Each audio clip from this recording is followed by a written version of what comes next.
the relationship between the State Department and CIA and the music industry, I sort of started in the 1940s with jazz diplomacy. This was this period where the World War II had just ended, and we are now in a fight for geopolitical control over all the different neutral countries in the world against the Soviet Union.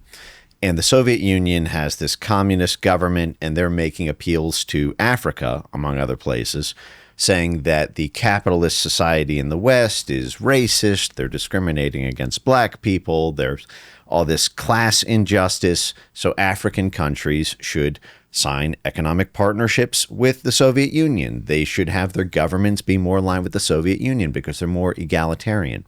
And so this was a lot of how the J. Edgar Hoover FBI was sort of calling a lot of folks who were pro-civil rights. They were calling them communists and Soviets because the Soviet Union was amplifying these kind of, there's racial discrimination against African-American, stuff on their own media channels. And so in Africa, what the State Department did is it took, who were very popular at the time, these black jazz musicians, Louis Armstrong and the like, and would fly them as essentially music diplomats to Africa, and making the point to African diplomats and African civil society organizations that actually the West does not discriminate. The Soviets are wrong. And so you had these musical ambassador types of being flown around by, on taxpayer dime.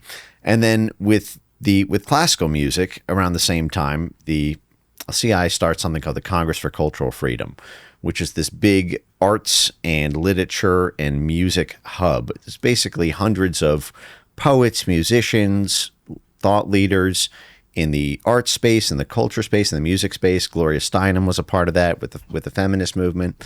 But among that were classical musicians. So at the time, Shostakovich and these kind of Russian classical composers were seen to be superior to like Western classical musicians. And so even in the classical music hub, the CIA organizes these conferences through the musical conferences, musical exchanges, musical concerts in Rome, in Paris, in Germany, through this CIA-funded cutout, the Congress for Cultural Freedom, in order to show that actually Western classical music is, competes on par and is better than Russian classical music. And then you had the whole rock and roll movement, where you had this export to essentially behind the Iron Curtain. You had this anti-authoritarian, challenging the government, rock music space. And a lot of this stuff was sponsored by the U.S. government, sponsoring rock concerts by the Berlin Wall to try to, show that we're against the, the big government of the Soviet Union and against Big Brother.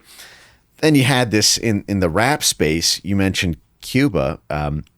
So in the early 2000s, the CIA, USAID, the State Department really began to turn attention to the rap and hip hop space as it, achieved this kind of cultural saturation, and did this in a bunch of countries. So a very famous one is this group called the San Isidro Collective in Cuba. In 2009, this CIA cutout called the National Endowment for Democracy, it was conceived of by the CIA director in 1983. The CIA gets a copy of every single grant that they give. This was disclosed in 1986 in the Washington Post. Its founder says, "We were created because the CIA used to get in trouble in the 1960s and 70s." I'm sorry, groups seen as subsidized by the CIA were scandalized by that. So our endowment, NED, the National Endowment for Democracy, was set up so that we could fund the groups that the CIA, though they'd be too scandalized to get from the CIA. Meanwhile, the CIA gets a copy of every single one of their grants. So it's just an empty cutout for it. So in 2009, they write this memo. They have this in-house journal called the Journal of Democracy. We pay for it as taxpayers. And in this 2009 memo, they're talking about how their attempts at regime change in Cuba have been unsuccessful, and they should try a more targeted Afro-Cuban strategy, because the Afro-Cuban population is actually is higher, I think, than it's like the highest most popular demographic in Cuba, and yet they're underrepresented in the Cuban government, and there are grievances that can be inflamed in Cuba on that basis. And they did this demographic survey. Again, this is a CIA cutout doing this, and they say, okay, well, the Afro-Cuban population is disproportionately unemployed, prone to using drugs, and has cultural salience communicated through rap and hip hop music.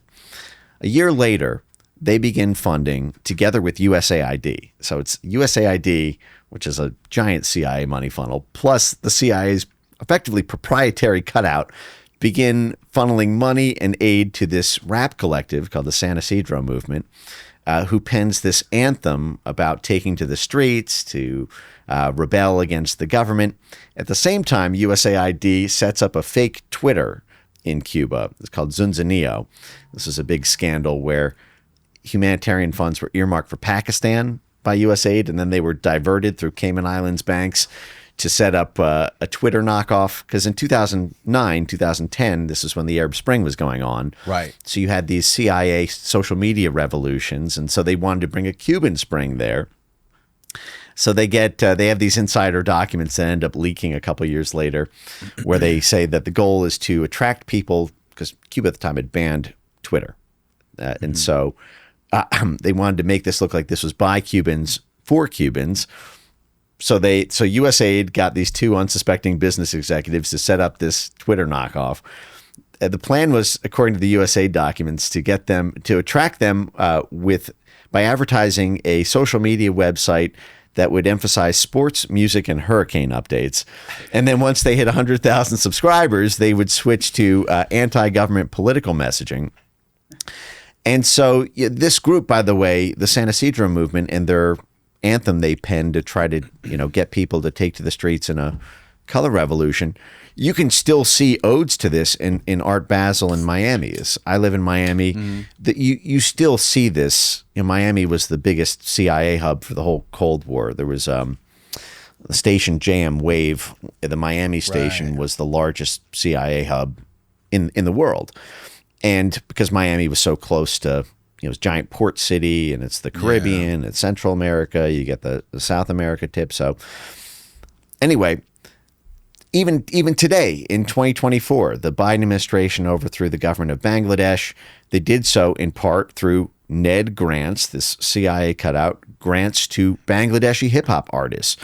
And even these documents leaked where Ned actually wrote back to the State Department that they funded these two rap and hip hop videos that were designed to get people to take to the streets, to sow distrust in government, to inflame tensions between the youth and unemployed people and the government not serving them.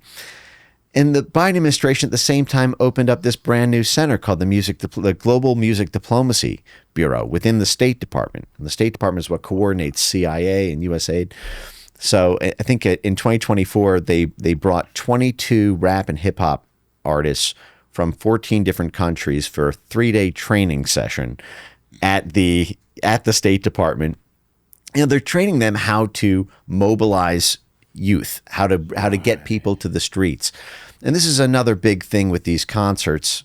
They simulate street mobilization. Right. When you get all these people together in the street, you get them in the practice of taking to the street, and they put aside all the differences they might have with each other on grievance grounds. Like, for example, there was an underground rock scene that the CIA and State Department worked with in Yugoslavia in the 1990s when they were backing something called the Otpor movement, which is kind of the origins of this like iron fist for all these color revolutions. And what the whole purpose is, the enemy of my enemy is my friend. You have all these groups who don't necessarily like each other, but when they are infighting, they can't form a unified front to win an election or to rally behind like an opposition candidate who will take the place of the leadership.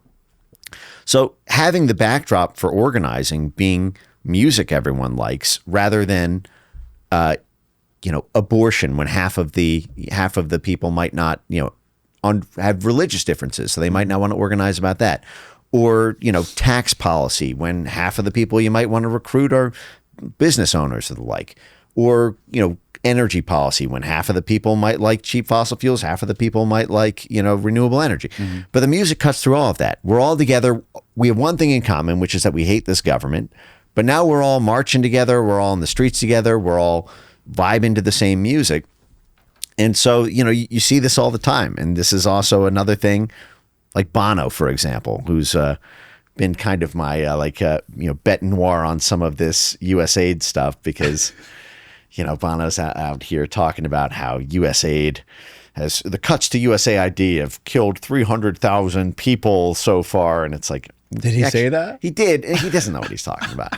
He's citing this Boston University study, which is complete garbage. Even in the study itself, it's like, well, we don't count duplicate deaths. So theoretically, if someone dies from dysentery, AIDS, Ebola, SARS, Zika, and MERS, we count that as 12 deaths. And none of these things, nobody's auditing this. Like, right. Basically, a lot of people see me as like a force behind this USAID shutdown. And that was a major blow to the capacity of a lot of these intelligence operations, these covert influence operations. As I just mentioned, USAID is running the rap game in many countries, let alone what it's doing in terms of impacting markets, what it's doing in terms of impacting governments.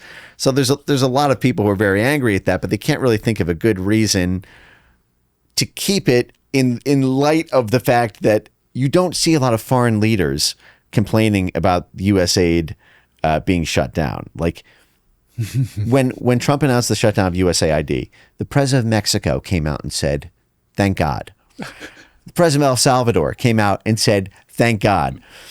The heads of the drug commissions in Peru said, "Thank God," because when Bolivia banned USAID, they finally got cocaine under control. It turned out the USAID cocaine programs were responsible in large part for keeping the cocaine going, which is a common story here because, you saw the same thing in Afghanistan. You saw the same thing in Syria. You saw the same thing, the Golden Triangle, the Golden Crescent, in Colombia and the like. But anyway, I think the music stuff is so interesting because, you have like the military, I think in 2023 began this massive sponsorship of South by Southwest.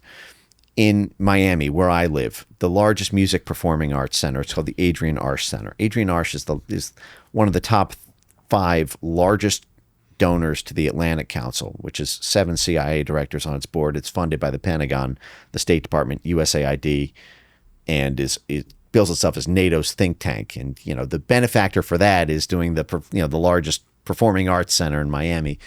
And a lot of this is because politics is downstream of culture. Right. And so, if you can influence the culture and influence the mythology, you effectively set the bounds for what's politically possible.